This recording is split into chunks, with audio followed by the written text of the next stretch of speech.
and we have answered the call. For years, you've been saying, Betsy, you're talking about all these great design concepts, but we can't visualize them. You're describing the picture that the listener sent in of their problem, and we wish we could see that picture too. After all, a picture is worth 1,000 words, and I do my best to describe them, but there's nothing like seeing it for yourself. And that's why Affordable Interior Design, the podcast, now has a YouTube channel.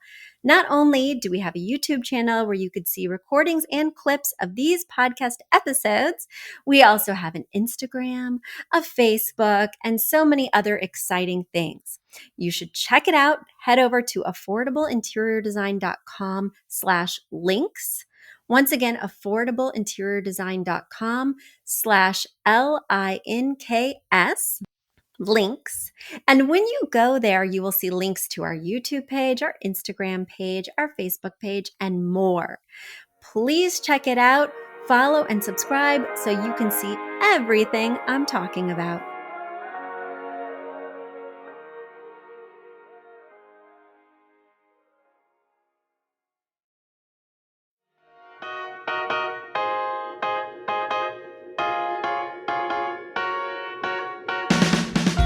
You don't need a high-end designer or a lot of money to get a luxe look. Be your own interior designer. This is Affordable Interior Design, the podcast. Here's your host, Betsy Helmuth. Wow, it feels like forever since it's just been you and me here on the podcast, answering questions, talking to each other versus me interviewing a guest, or you listening to a best of episode. I really appreciate your patience while I have been otherwise occupied. Let me tell you what I've been up to. So I did a few best of episodes, which, as you know, if you're a regular listener, is not really like me. I'm always on the airwaves talking to you guys and answering your questions. Well, I've been really sick. And you're like, Betsy, sick for 5 weeks? And the answer is yes, sick for more than 5 weeks. And luckily, guys, it is nothing negative, I guess I would say. But I am pregnant and I get really sick my first trimester. Like I'm on the tilt-a-whirl 24/7 sick. I wouldn't even call it morning sickness because the morning is when I really feel the best. When I wake up and I'm lying in bed and I haven't been feeling sick because I've been asleep. And so I get like 1 or 2 good hours before the tilt-a-whirl starts all over again. And either I'm just totally sick or I'm sleeping.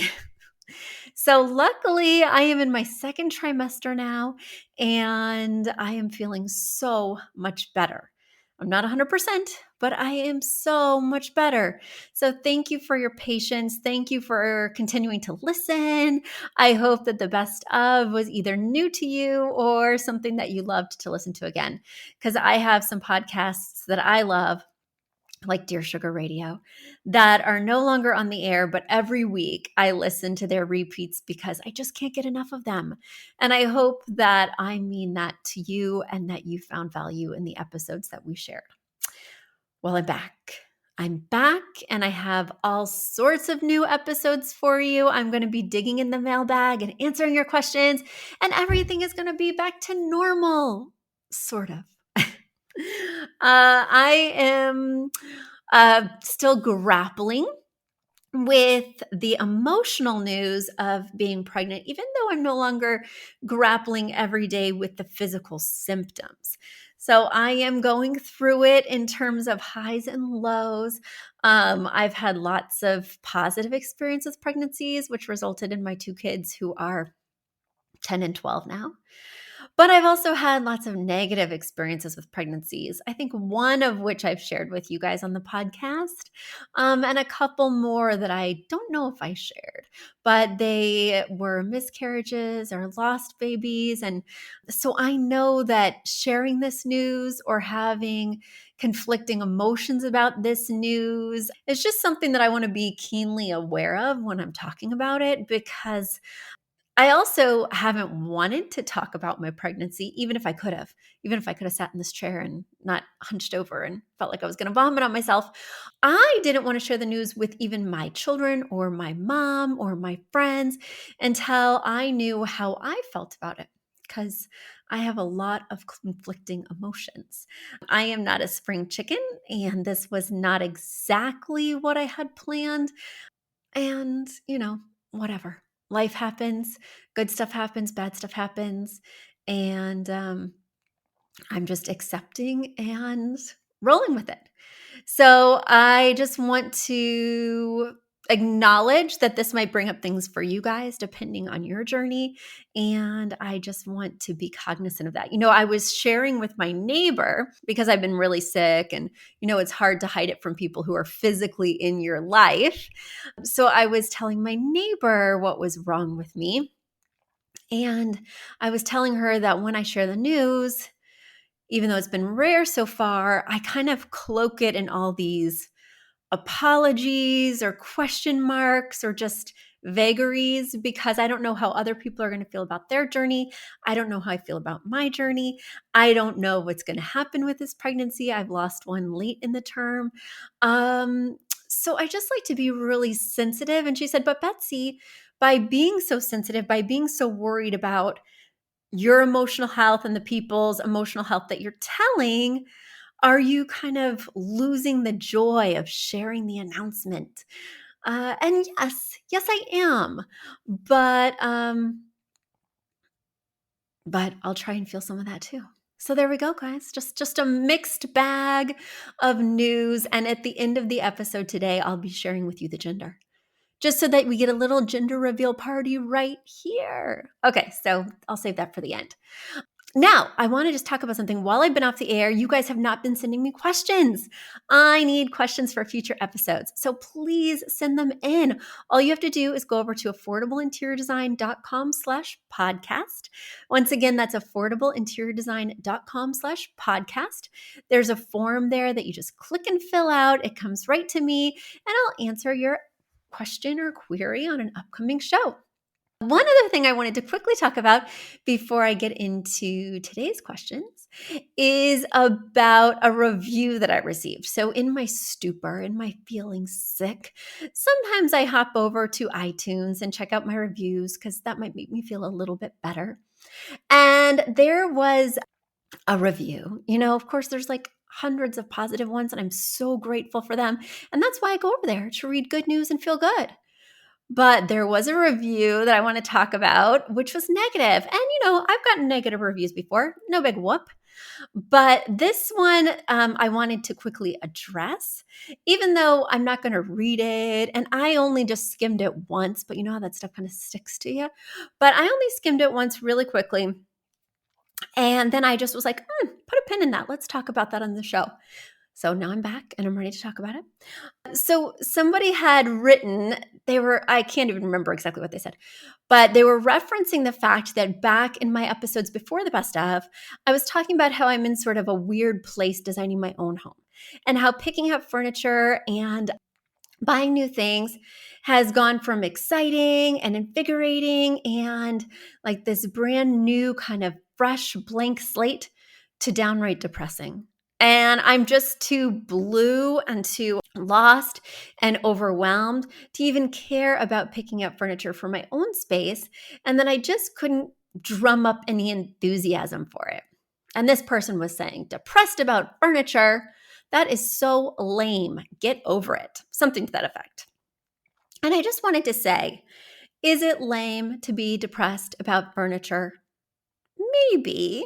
I mean, there's so much going on in the world, things that we should legit be depressed about, right? From school shootings to the earthquake in Turkey to what's going on in Ukraine, all these different things. But just because there's a lot of other things to be even more depressed about doesn't mean that I can't share my feelings about what's going on with me personally. And it doesn't make the things that are going on with me personally less impactful to me. So do I think it's silly to be depressed about having to pick up furniture? Maybe. Do I think it's silly to be depressed about being unexpectedly pregnant at a time when I wasn't really hoping for it, even though I've hoped for it many times in the past? Maybe.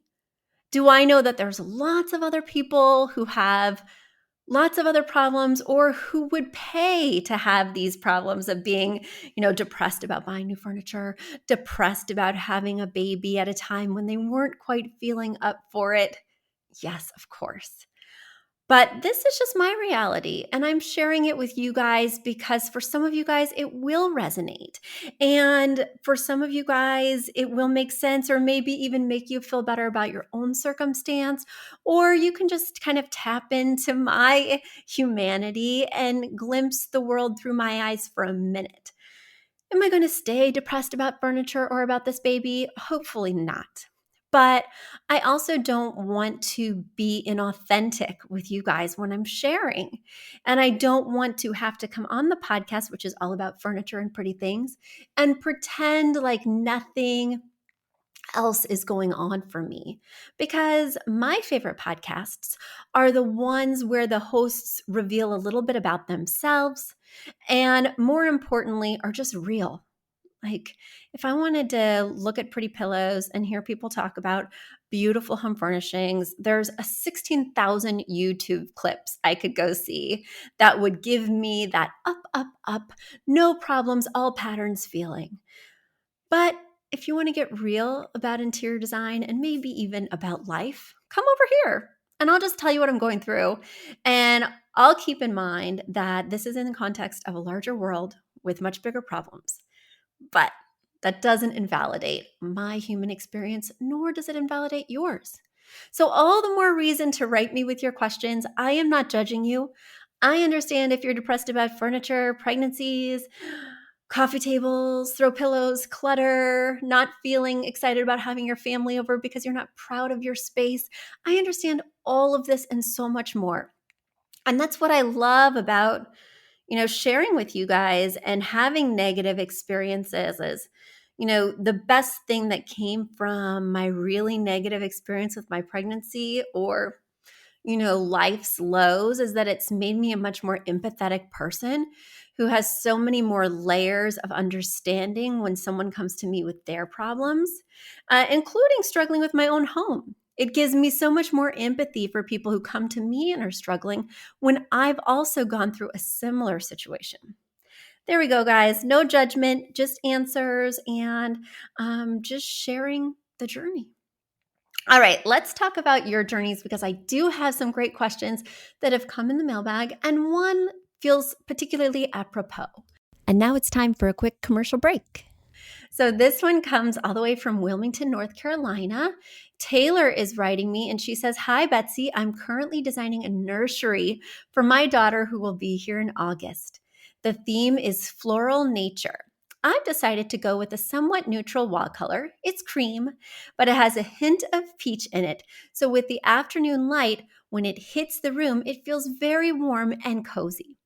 I want to play off the peach in that wall color and also use sage and navy as well as other colors. I'm having a difficult time deciding on a rug color that will be a good fit for this room. I was thinking about going with a peach colored rug to really highlight that wall color, but I'm not having luck finding one that I like. Would it be best to find one that has all the colors in it? And if so, is it okay to use more of an abstract or even oriental print? Any recommendations as to the color palette and rug suggestions are most appreciated. Thank you so much." Well, Taylor, we're going back to basics here.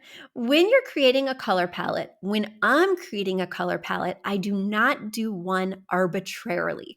I don't tend to think of the color palette first. Sometimes I do, sometimes I don't, but the thing I'm always looking for is that inspiration piece. Now, in the case of a nursery, the rug is a perfect inspiration piece. The definition of an inspiration piece at Affordable Interior Design is that it would have 3 Roy G. Biv colors or more. And it's going to be the prominent piece in the room from which you will derive the color palette for the entire room. You're going to pull 3 colors from that inspiration piece that has at least 3, and those are going to be those color pops throughout the space. I do not recommend that you do a solid rug in a nursery because it's going to show every stain. If your kids are like mine, my past two kids were major projectile vomiters. Is that TMI? Oh, well, we passed TMI a long time ago on this show. So, it's going to show the stains. It's going to show imperfections. You're going to have diaper blowouts. You're going to have all sorts of fun stuff on this rug. And this is ideally going to be the place where the baby plays a lot, maybe while you're in there reading a book or on the phone. So, I highly recommend something with a pattern to camouflage some of those issues, which is the reason that in a nursery or even a living room or a family room or certainly a dining room, the rug is a perfect place to have that inspiration piece because it can have lots of colors in the pattern. I love like an Oriental or Persian or just patterned rug that feels slightly more traditional in a nursery, just because you can play with some of those softer lines and curves. Geometrics are fun too, but they can get a little severe. And so if you've already determined that the color palette is peach, sage, and navy, then you're going to want to find a rug that includes those three colors, if not more, right? I would instead find a rug that you really love. Now, if these walls are cream, you don't really need to go for a peach. And I certainly wouldn't try and match the wall color because, first of all, it's going to be a lot of the same tone in the room, but also the wall color is just a neutral. So the rug could really be that piece of textile artwork that's going to give the room some interest and help to break up the monotony of just a neutral wall color. It's so funny because the room that I'm going to use as my nursery, which was my art room that I actually never got around to making art in. We moved in 6 months ago and things have just been a little nutty. Oh my gosh, it's been more than 6 months now. It's been 8 months. Oh well. I'm in denial about lots of things, guys. Anyway, I never did any art in this room. We basically used it to fold laundry and store art supplies for future projects. But anyway, I'm going to change that into the nursery, and it also has cream walls, and it has a heavily patterned rug that's hot pink, yellow, navy, and light blue. I already have navy blackout drapes in there with this cute little metallic trellis pattern. And so I'm excited to turn this into the room. And of course, that's going to be the inspiration piece, and it's going to camouflage a myriad of issues. But you could also choose to do artwork and do like a two-tone rug. The thing that I would avoid is doing any sort of shag rug in there because it will shed a lot. It could trap allergens. Additionally, when the little one is crawling on it, she might get fibers stuck to her hands that might have some drool on it or whatever. It just can be a hot mess real quick. So I would go for a lower pile rug. Let's see, what else? I think I've answered your questions regarding the rug in the nursery, but keep us posted. Let us know what you decide to do. I know when designing a nursery, there's a lot of questions and a lot of issues that might come up. You want to keep it baby friendly. You want all the pieces of art to be things that could fall and not hurt the baby. I personally love macrame. I personally love tapestries. There's all sorts of tips that I have. So don't hesitate to write in with more questions, Taylor. And our babies will be due very close together. Mine is coming in September. I'm going to sign off for today because it's my first day back and I do have a little bit of mommy brain. And I'm tired. Yeah, I got to build up my podcasting stamina. But guys, please do not forget to send in your questions because I love to answer them. affordableinteriordesign.com/podcast. And now for the big reveal, drum roll please. Taylor, I wish you lived closer because I am also having a baby girl and we could have play dates. When I told my kids that I was having a baby the first night, they were furious. They wouldn't talk to me. They were so upset. They slammed their doors. We don't want this. What are you doing? You're ruining our lives. And then the very next day, my daughter came home and said, this is really exciting. I wish this baby was coming sooner. What type of baby is it? And I said, well, Eden, the gender is over there on the desk. We could open the envelope or we could actually give the envelope to the neighbor and they could, create a little reveal party for us with something that, a popper that shows us the baby's gender, or a cake where we cut it down the middle and inside is the baby's gender. And she's like, or we could just open that envelope right now. So she went over there, got the envelope, opened it right now, and it's a girl. So Taylor, congratulations on your girl coming in August. My girl's coming in September. And thank you guys so much for being listeners. I appreciate all your compassion, all your questions, all your interests. And I hope wherever you are in your journey, design-wise, baby-wise, whatever things look like, that you're doing well, staying strong, and, keeping optimistic. Until next time, bye. A big thank you to our amazing producer, Katherine Heller, to Aton and the MVCR House Band, and to Affordable Interior Design, the sponsor of this podcast and the premier place to get an amazing look on a budget. Check out affordableinteriordesign.com. If you guys love the show, the very best way to support us is by spreading the word. Tell your friends or write us an awesome review on iTunes. So until next week, guys, thanks so much for joining us, and I'll talk to you soon. Bye.